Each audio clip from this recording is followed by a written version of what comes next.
That seems terrible too. I've only been... No, I mean, doing a call-up surgery, man, that seems like fun. Like, much more fun than talking about payment options.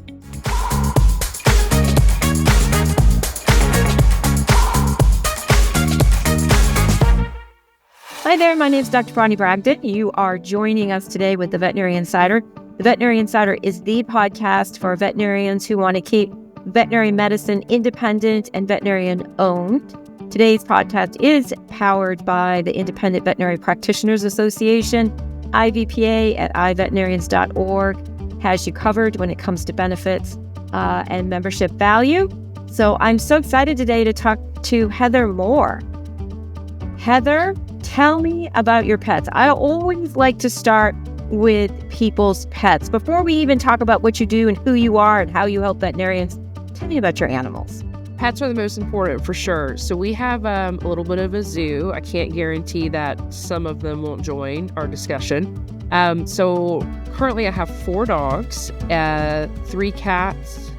We have a hamster. We have a veiled chameleon, and I'm a horse girl. So we have 2 horses who luckily are not in the house. So we like to span the large to small to pocket pets to reptile. We like to be full spectrum. So tell me the truth. This is only among us. Don't let your pets join this. Who's your troublemaker? Who's the one that just is always giving you a hard time? We've got 2 that fight for that position. And one is our German Shepherd. Love German Shepherds, but he's always looking for that position. And the other one is one of our cats named Truffles. And her job is to try and cause as much chaos among the humans as possible. It's just a great game. Well, see, that's why I like cats. I'm a cat person. All right, Heather, all joking, they're people. They are definitely their own people. So, Heather, I'm excited you're joining us today because you actually are an entrepreneur. You have deep connections within the veterinary profession. And we're going to talk over the course of this podcast about one of my favorite topics, which is subscription-based care.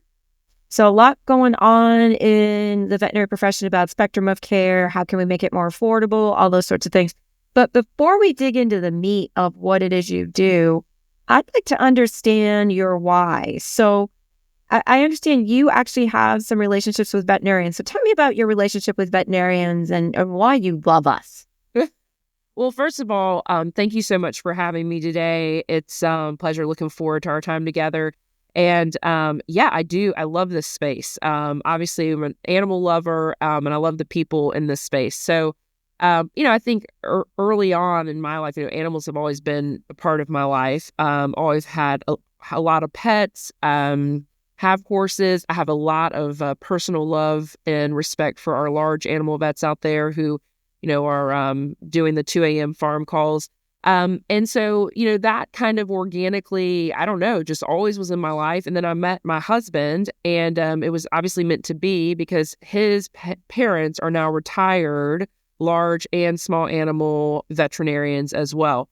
And so we joke that when we got married, it was like the Brady Bunch, but with pets as opposed to kids. So we went ahead and started the zoo. So I just have a lot of respect for this field. I've watched my in-laws be extremely hardworking, independent, multi-practice owners who ended up, being very, very invested in transitioning to new independent vets. And so I think that this space and the hardworking individuals in this space, and then particularly the independent market, has a special place in my heart. Well, Heather, thank you for sharing that. And if you're a veterinarian watching us and you want to look at how to exit, we have some exciting and interesting stories in our podcast library. So check out Dr. Arnie Goldman and our IVPA president and a couple others about their exit stories and strategies. And if you're a new veterinarian looking to acquire and enter as an owner, check out our podcast library for a couple of really interesting and helpful episodes. So, Heather, I want to revisit what makes you an expert in healthcare and paying for healthcare. Where did you come from?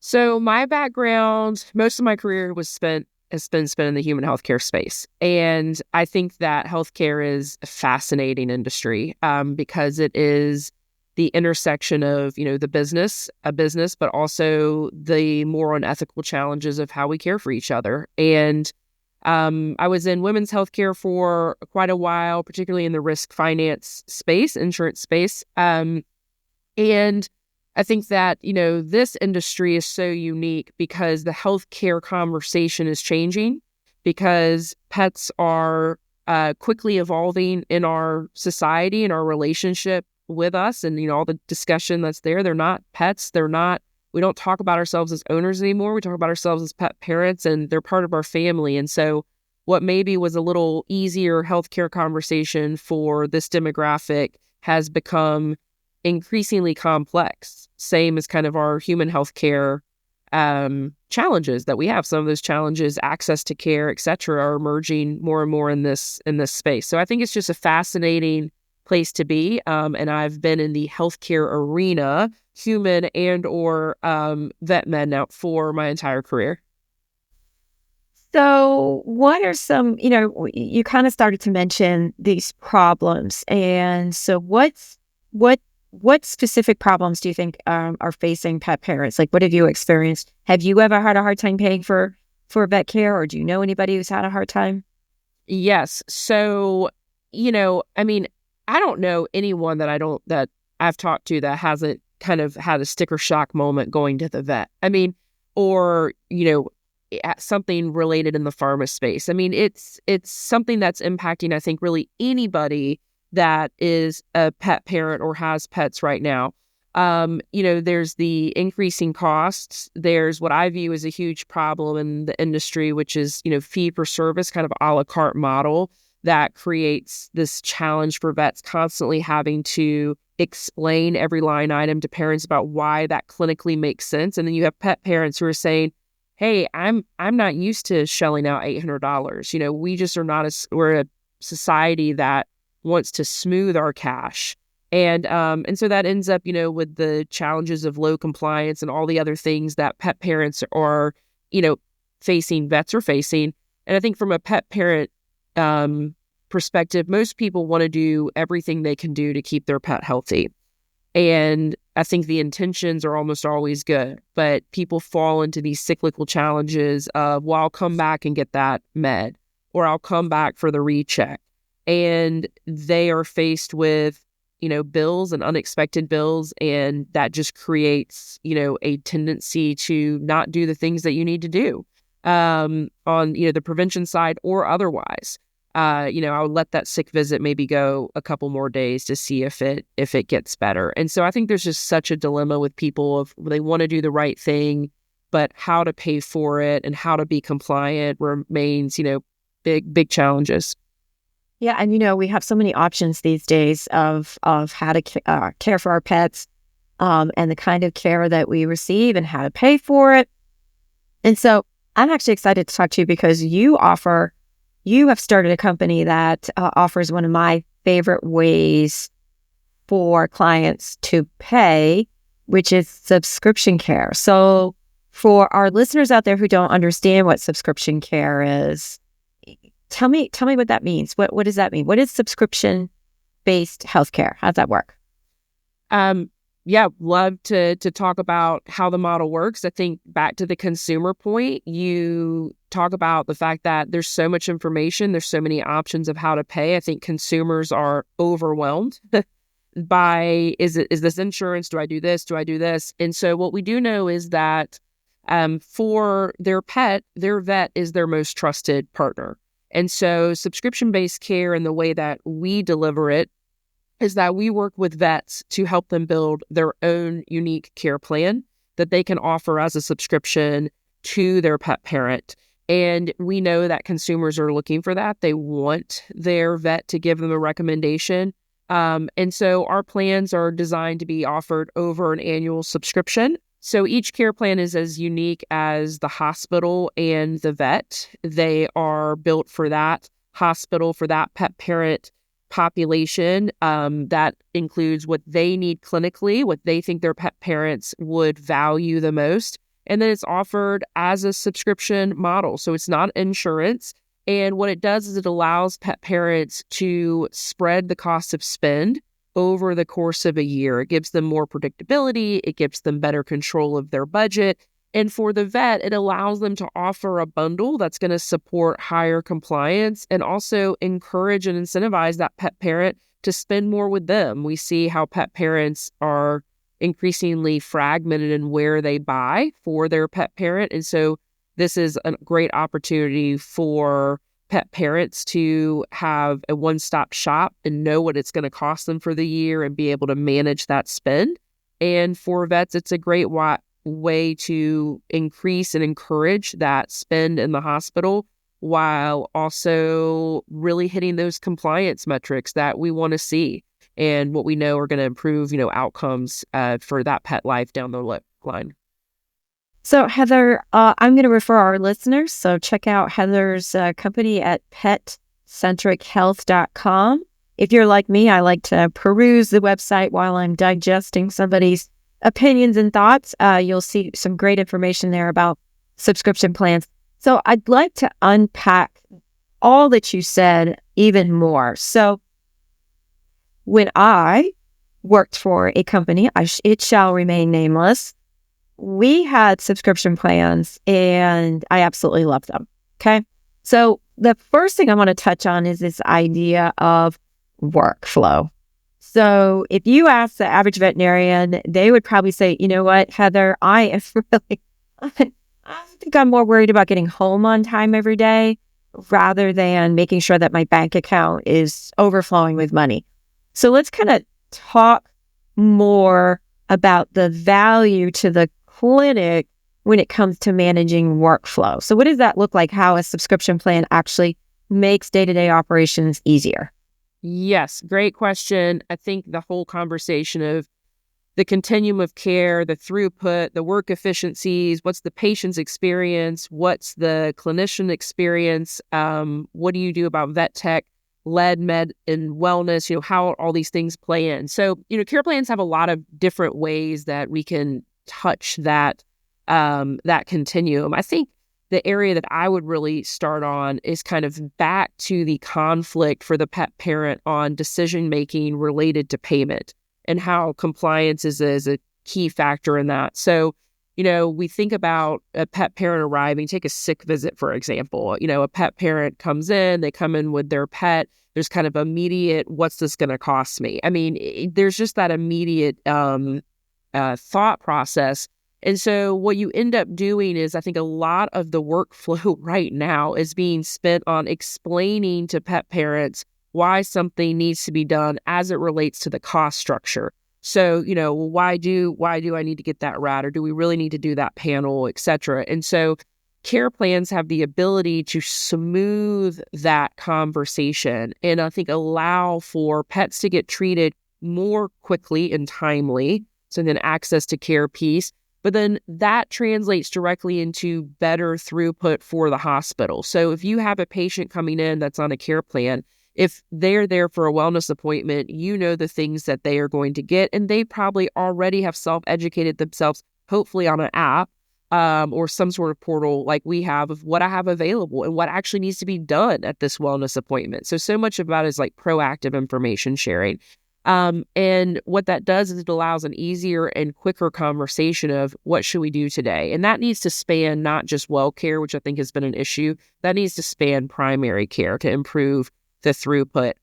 It hopefully means that, vets can also be more effective. They're increasing more service-based surgical work. You're getting higher compliance with things like your dentistry. And then they're able to think about throughput and, okay, my care plan members are great places to start for vet tech wellness. How do I go there? And so I think there's just so many different ways that if incorporated successfully through, a simple process and the right process can just really support the throughput piece. Yeah. So for me, when I had a subscription plan in place for caring for my patients, we never had a conversation. Should I do? Can I afford? Because it was all in the plan. And so it was very easy for them to say, you know what, I don't really know what a heartworm test is. I don't really know what a fecal float is, but it's on the plan and it's free. So I'm just going to go ahead and do that. Then, right, for a veterinarian who really likes to work from an efficiency I like to just get things done quickly without thinking about them. My technician already knows what vaccines to drop. She already knows, or he knows what samples to collect from that pet. And actually everything's kind of ready for me when I walk in the room. So from an efficiency standpoint, it just makes my life as a veterinarian easier. And let's compare it to like Netflix, right? So imagine if you had a Netflix, account where you had to decide, well, I'm going to pay like $10 for the Vin Diesel movie because I think Vin Diesel's hot. Okay, I know he's old. I had to pay $10 for the Vin Diesel movie, and then I got to pay $2 for, a different movie, and it was all like a la carte. I'd be like, I don't know what to choose, right? So having it all on that subscription plan, the client doesn't even have to really make a decision. Right. I mean, the subscription plan, there are obviously things that a subscription model or subscription plan isn't going to cover, but the vast majority of what someone is going to spend in a year, it's really where you want to focus. And also to make a place for the little unexpected things. We can talk about that as well, that it's not just the well-care piece, but, we haven't also talked about just something, Bonnie, thinking, the mental health component too. And we see the data on vets and suicide risk and these other factors. And I think there's so much emotional fatigue in this industry. And I think a lot of it, there's a lot of different reasons, but one has to do with when I talk to vets and I talk to them, what are some of your challenges? There's a lot of someone shows up sick and I have this ethical dilemma to care for this pet.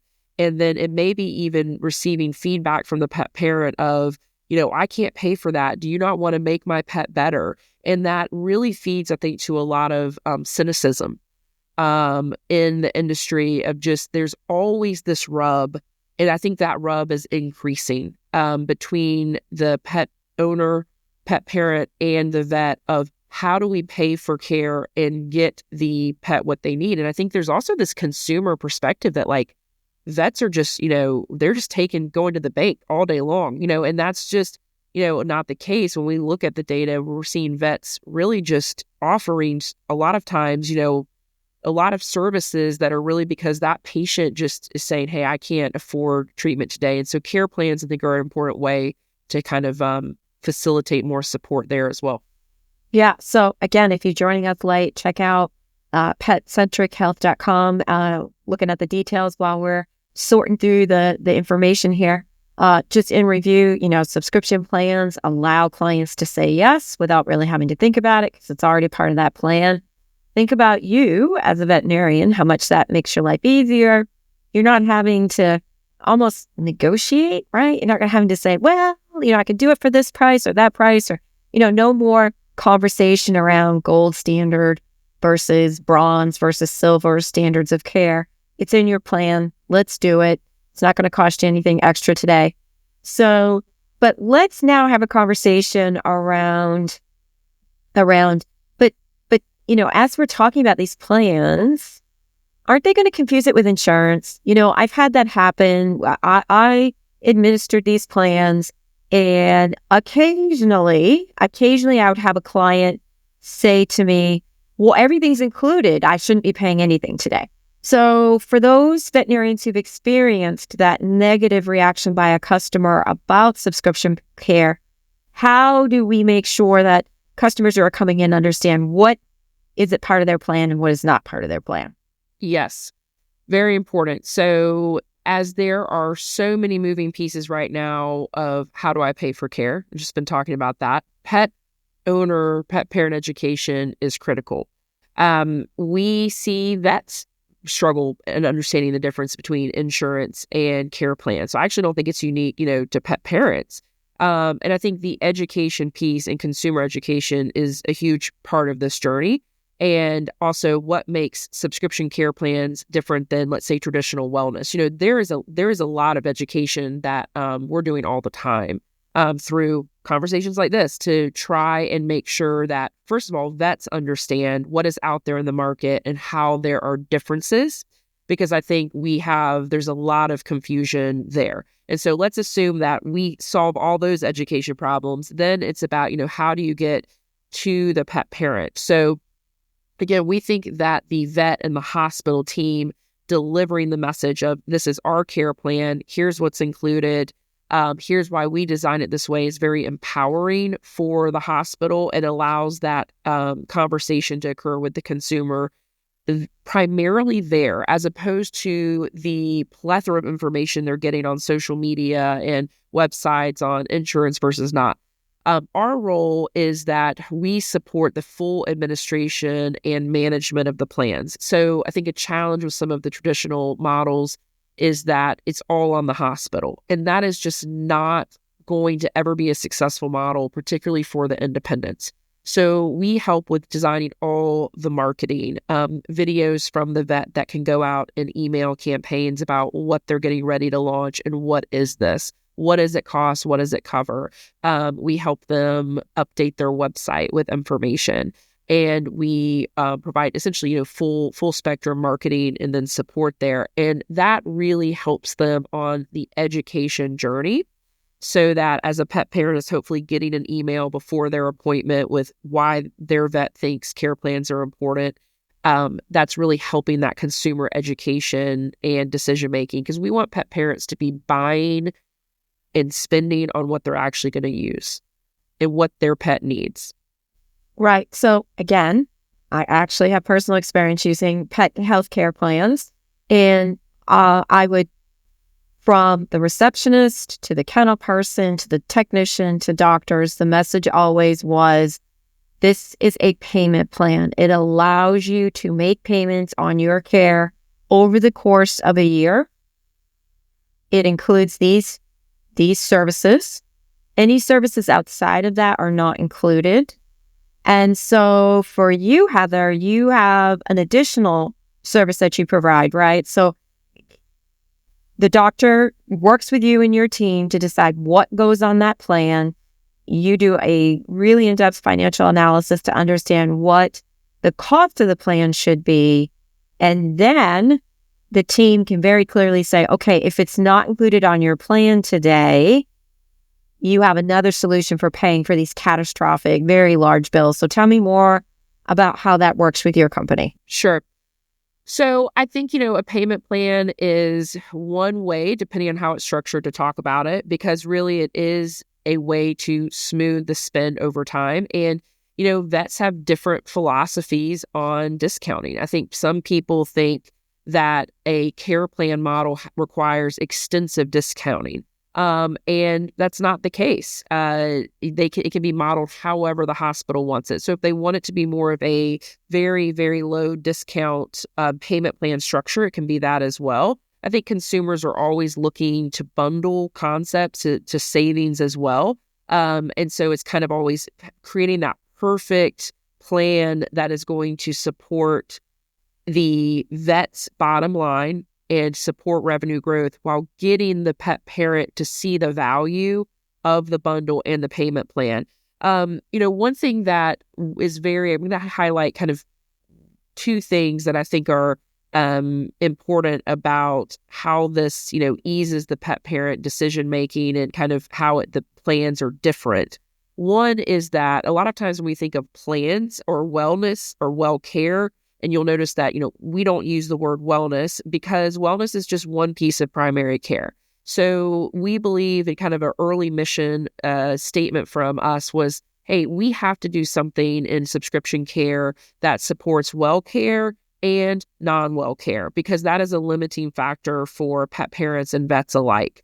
And so our subscription plans will include elements of well care, preventative care that the hospital and that the vet owner and their teams want. For example, do they include prevention? Do they not? And then every component of the plan also has a flexible spend credit or an in-house credit that is an amount selected by the vet, and we help with our analysis of maybe what that should look like. And the pet parent has access to that day one, and it's completely flexible. So it could be used towards a sick visit. It could be used towards dentals. And so it's really designed to support some full spectrum. So you're right, Bonnie, and we want plans that say this is what's included and this is the care that you're going to get today to support that workflow and efficiencies and compliance. We also want flexibility for pet parents so that no matter what kind of hits them that morning, or if something preventative that's more expensive, they also can use the plan to provide maybe that non-traditional wellness care too. And I think that's a big piece that maybe has traditionally been missing. So it really, really helps pet owners budget, because I have to admit, I don't think very many people are good at budgeting, myself included, right? So, knowing that I'm kind of paying towards problems that will happen, it's shortcutting the conversation by the clinic to educate customers about saving for disease and illness and those sorts of things. It's helping that pet parent do the right thing, which is save their money by giving it to the veterinarian, right? Not giving it to them for free, but giving it to them so they can hold it and use it for a later date. So what I heard you say is, with these subscription care plans, we've got a component that outlines exactly what should be done every year: heartworm testing, fecal float, vaccines, dentals. And then we've got a flexible component on top of that, where if something comes up, I have a little bit of money in the bank to play with. And then the last piece, right, if I understand right, is almost like a catastrophic insurance plan. Now, help me understand how that all works together with what you do. Yeah, that's right. So, in a perfect world, you would have a great primary care plan. So think of subscription care plans as my primary care is covered. And with our plans, kind of back to that flex part, all of that's available day one. And so we see, unlike maybe traditional wellness, we see about 30% of our pet parents actually sign up during a sick visit. So we think about all of that as being kind of that primary care piece. And then, in an ideal world, you also have an insurance, a true insurance product. Subscription care is not insurance, that is available for the things you hope don't happen, not what you think might happen in the year. And we do not directly provide any insurance products, but we do have a marketplace partner through our market hub for our pet parents that provides exactly that. It's that very top catastrophic coverage, because what we found when we were, having more and more vets begin working with us, their pet parents, is their pet parents wanted also an insurance piece, but we wanted to make sure that they were getting the right type, or we were helping direct them to the right type of coverage, which is really what should be on top of, a subscription care plan or primary care. And that to be really the optional piece to think about. I think insurance has a very important role. We're not going to solve for the big catastrophic injuries like you said, or some sort of catastrophic chronic disease, that's going to have very long-term high costs. And so we would love that. Our priority is saying, a lot of consumers put their money towards insurance first. And they're saying, our position would say, put your money first towards the things that really you need. And we know that you need good primary care for your pet every year. So I know for our listeners out there who aren't used to subscription plans and insurance and really would rather be, elbow deep doing a colic surgery or delivering a calf or, doing a spay or a neuter, just to kind of unpack everything that Heather said and review it again. First, check her out at PetCentric Health.com. That's going to give you all the details you need. But there's 3 pieces, right? So the everyday piece, I know every year my pet needs a heartworm test. I know every year my horse needs his teeth floated.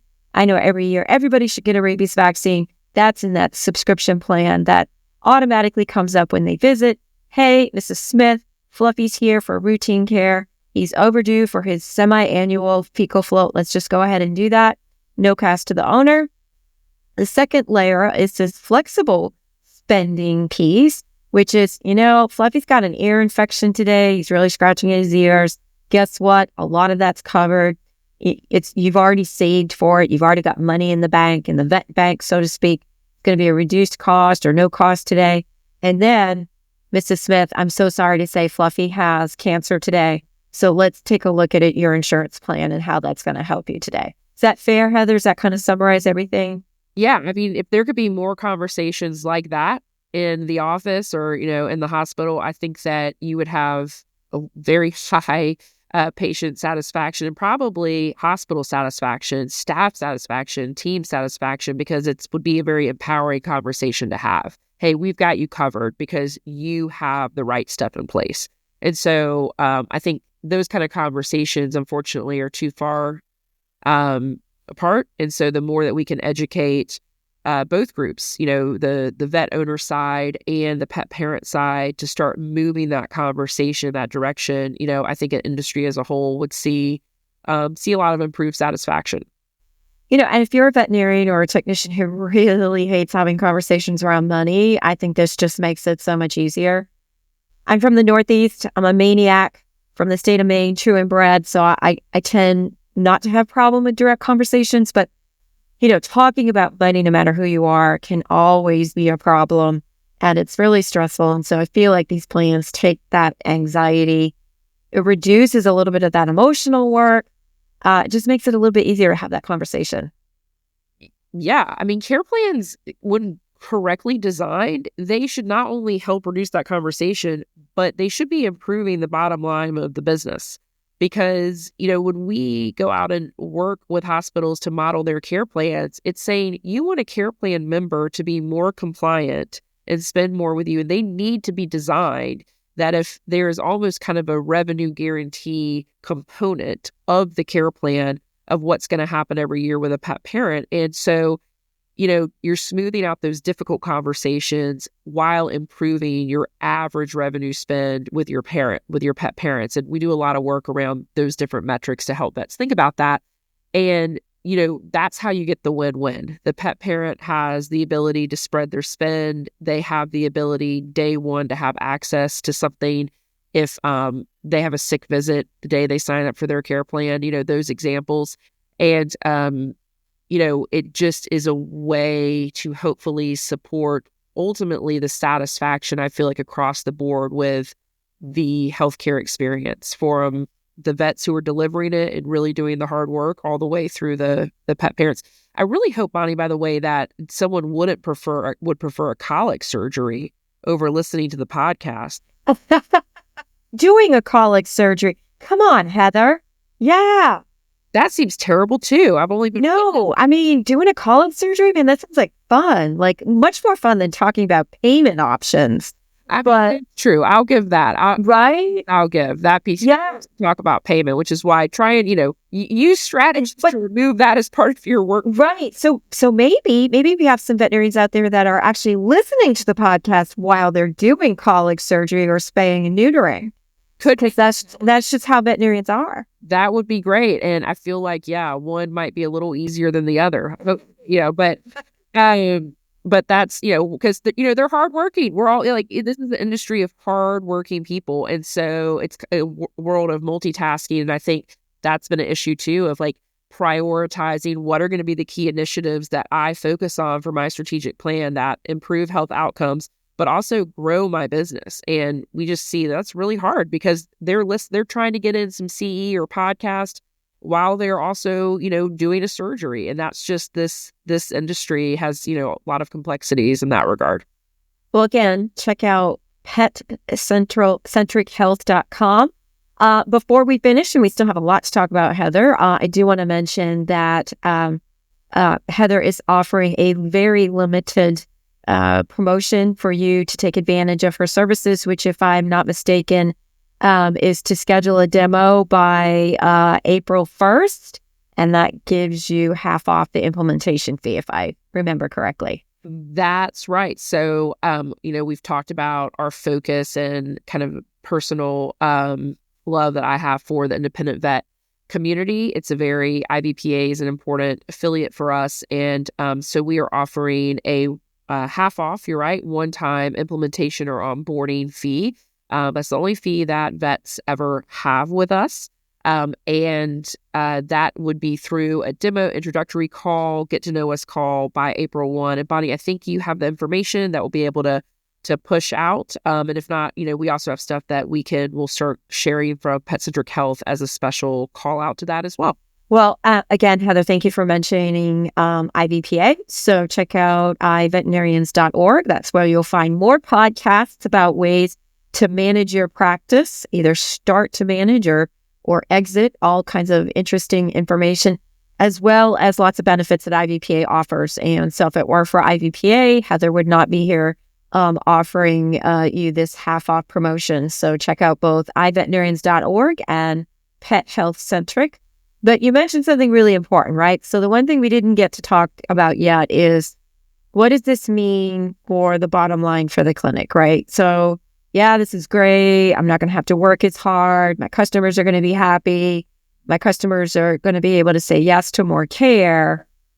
But how does this work? How does this make me money? How does it make sure that I'm not going broke? Sure. So I think the first piece is, ideally you have a partner who has kind of a depth in that experience to help you plan that and look for, most people. And although I think this is shifting, a lot of, vets, even newer in their ownership, they have not had a lot of exposure with models like this. And like, well, how would I do it myself and how would I build it? And so I think you've got to first have a very well modeled and priced plan that is going to support some of those metrics that I was just talking about. Like, what is your average revenue per pet? What is your median transaction value? You saw, 10,000 patients last year, but your median transaction value is under $60. Why is that? Oh, okay. So talk about throughput, all these different, what is the big disparity there? So I think you've got to have it priced, really, really well, and make sure that it's something that fits your model. It also has to have the right intersection of what do you want clinically, because this is your plan, and what do your pet parents want? And so sometimes when you look at how pet parents behave, that sometimes think that they're behaving in the hospital differently than they actually are. So how do you hit that middle ground? And then ultimately, what's the strategy for your business and where are you looking to go? So some of our clients are focused on really access to care. Hey, I want to make sure that my average pet parent is improving their compliance and hopefully hospital revenue by, let's say 25%. Well, let's plan it for that. And then we're seeing an increase of people who are using care plans and building them actually as almost like a concierge model. They're starting to step into that space to say, I want to attract more people that want very concierge treatment. And so I'm going to build a very high-end kind of VIP product here. And I think that's kind of been a misnomer in the market too, is that care plans only fit one demographic. And actually, there is a place for care plans across the board. We don't like the gold, silver, bronze. We're not a fan of that. But depending on the vet, there's a lot of different ways care plans are being used to ultimately drive the bottom line, increase compliance, and support pet parent compliant behavior. Well, and Heather, what I heard you say is that you are going to help that doctor and his team translate their medicine into money. And for better or for worse, we live in a capitalistic society, so money makes the world go round. It helps us understand what our value is and allows us to do all the fun things that we want to do. You're actually going to take the medicine, put the money behind it, and figure out what works.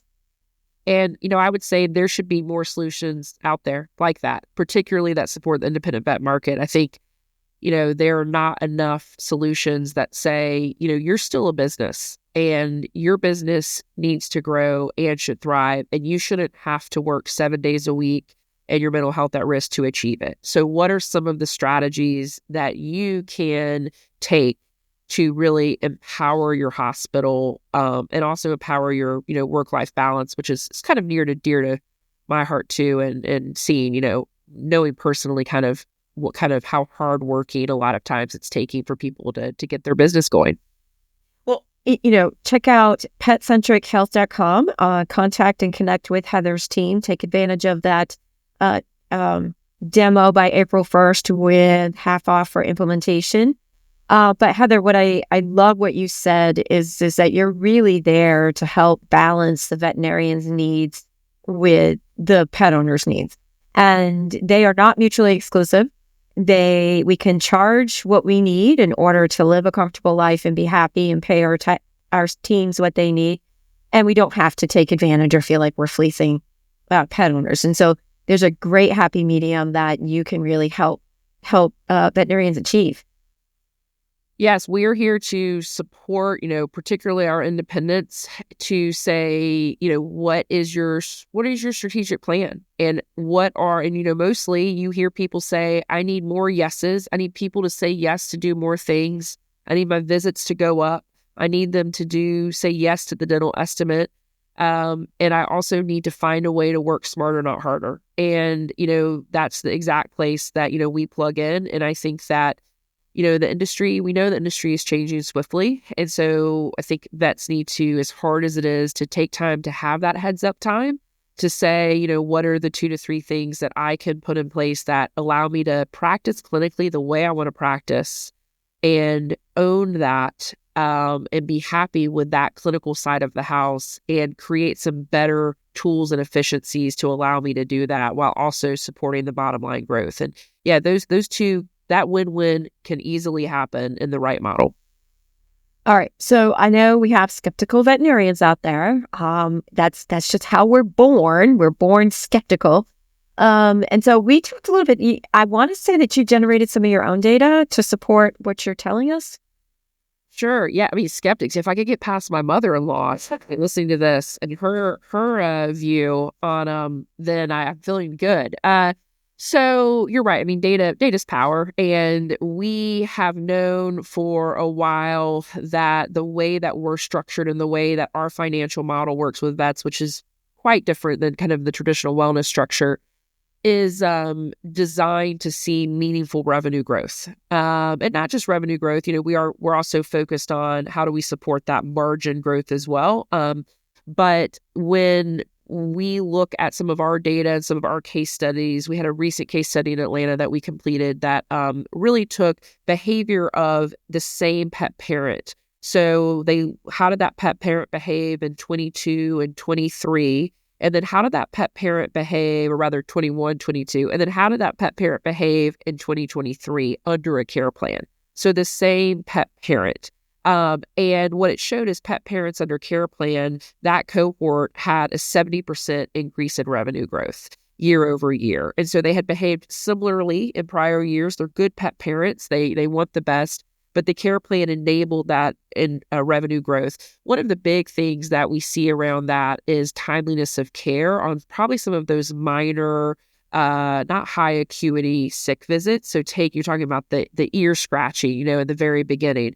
If you have this an in-house credit that's available day one, the likelihood of you coming in for that limp or you coming in for that ear scratch, rather than sitting on it a week, we know that delay in care, at least anecdotally, we're seeing that piece, that delay of care is really is decreasing, which is exactly what we want. And so people are coming in, I think, more timely. And so that's where some of that comes from, is more timely care on sick visits, and then just higher compliance, particularly your preventative diagnostics and areas where just you were getting high deferment, in prior years.